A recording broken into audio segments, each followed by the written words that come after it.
Tell you about what we're doing now with models that's been different than, I'd say, in the hot economy. That's been pretty effective in drawing in a specific target group.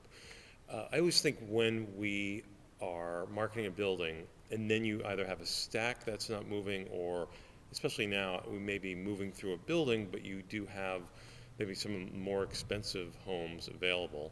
What we're doing are, we could call it pop-up models or curated models. So we work with someone who's very talented, who acts as a curator.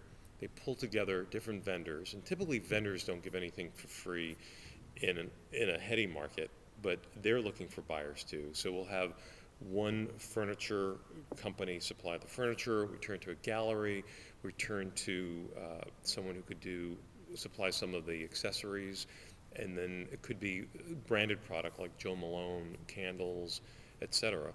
And then what we have it, we run it for maybe 30 days, maybe 60 days. And typically, the great thing about it is all these vendors have their own mailing lists. So you're bringing in people who've been to the project already, maybe one or two times. They need to come back in again. You're bringing in brokers who've been through. You're bringing through also new clients, potential buyers, as well as the vendors have their lists. So if you let everyone know it's only for 30 days, you really drive the traffic. It gets the salespeople really excited. But typically then we extend it another 30 days or 30 days from there. So it's been pretty effective. And I think there's a little window of opportunity where vendors want to do it for nominal cost. And each one is different. There are sometimes some parallels in terms of San Diego, LA, and San Francisco of where the markets, what's happening in the marketplace today. I'd say San Francisco, where that differs is the financing dried up for developers 3-4 years ago. So everything that was on the drawing board for 40-story buildings never got built. So thus, there was a minimal amount of inventory as we went into this recession. So as time has gone on, we are moving towards virtually no inventory.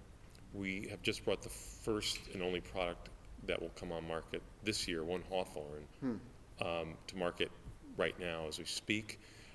We have just virtually sold out of the Infinity, which was Tish Inspire's first condominium project, 650 units. We're down to 9. And there are only 188 units that are under construction today in San Francisco. So I think by the end of this year, there'll be nothing under $750,000. When we look at next year, at this time, there'll be nothing under $1 million. So there's a real dearth of inventory, and I don't think we'll see anything new hit the market for 3, 4, 5 years. If we go down to Los Angeles, construction was still going on as the market was going sideways. There were still cranes in the air, buildings that weren't finished, buildings that were languishing. A good number of buildings have gone for rent, while that really hasn't happened in San Francisco. So we're not going to see the shadow inventory show up as the market gets better in San Francisco, though we'll see it in LA. In LA, if we do a research report that lists all projects, there are a lot of projects that are on hold because they're either trying to work things out with the bank or perhaps going to auction. With that being said, as we marketed the Infinity in San Francisco, which happened to be the fastest selling project in the US in 2009 with 30 a month, the second fastest selling project was also one we marketed and sold called Evo in downtown LA with 17 sales a month. So we sold about 200 last year. Where there's a parallel is the first time buyers were in the marketplace, then people with deeper pockets started coming in more and more and more. So it does slow down for some inventory that is more expensive, but it's dramatically different than last year. But we do have more inventory to work through there. It's more so the rehab product. But there's still a lot of buyers out there, and people believe in living in downtown LA, as well as West Side. San Diego, if we all recall, was one of the first markets to get hit, and they really had taken a nosedive.